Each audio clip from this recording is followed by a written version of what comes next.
উসমান গনি রে, আয় আমি নবী তোর দিকে তাকাইয়া রইছি। মসজিদে নববীর বারিন্দায় আমার নবী উসমান গনির দিকে তাকিয়ে আছে। আমি জানি না আজকে বাউনির জমিনে আমার নবী মদিনার থেকে এই মসজিদের বারিন্দার জন্য কার দিকে নবী তাকাইয়া রইছে। উসমান গনি আয়, আমি নবী তোমার দিকে তাকিয়ে আছি।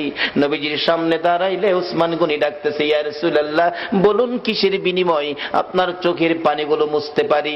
আমার নবী কান্দে, উসমান রে, পারবিনি ইহুদির বাড়ির খেজুর গাছটা আমারে কিনা দিতে? আমি নবীর চোখের পানি বন্ধ হয়ে যাবে।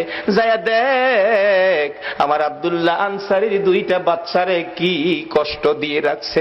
7 দিন চুলায় আগুন নাই রে, এই খেজুর গাছের খেজুর টুকায়া বলে খাইছিল। গাছটার মালিক ইহুদি, 2টা বাচ্চারে গাছের সাথে বাইধা রাখছে। একটা দৌড় মারছে উসমান গনি রাদিয়াল্লাহু তাআলা। কারা গো এই মসজিদের পক্ষে আছো? এটাই হবে আমার আল্লাহর পক্ষ, এটাই হবে আমার নবীর পক্ষ। যারা মসজিদের পক্ষ থাকবে আমার নবী তাদের পক্ষে থাকবে, যারা মসজিদের বারিন্দার পক্ষে গো আমার নবী তাদেরকে না লইয়া ফুলসিরাতের ফুল নবী পার হবে না। উসমান গনি ডাকি, ইয়া রাসূলুল্লাহ, কথা দিলাম খেজুর গাছ না নিয়ে আমি আসবো না।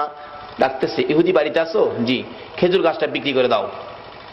ইহুদি কয়, বাড়ির খেজুর গাছ বিক্রি করবো? কান্দে উসমান গনি, রে ইহুদি, নিষেধ দিস না, আমার রাসূল কান্দে রে এই গাছটার জন্য। আজকে যা চাইবি তা পাইবি, বিক্রি করতে হবে। ইহুদি কয়, সুযোগ যখন পাইছি একটা গাছের বিনিময় মনের মতো লওয়া লমো। ও উসমান গনি, তোমার 100 খেজুর গাছের একটা বাগান, 100 খেজুর গাছ সহ বাগানটা যদি আমারে দিয়ে দাও, আমি একটা গাছ তোমারে দিব। উসমান গনি একটা চিৎকার মারছে, ইহুদি, মাত্র 100 খেজুরের গাছ চাইছস রে? আবার রাসূল কান্দে। রাসূল খুশি করার জন্য আজকে যদি আমি উসমান গনির সকল সম্পত্তি চাইতি, একটা গাছের বিনিময় আমি উসমান গনির সব তরে দিয়ে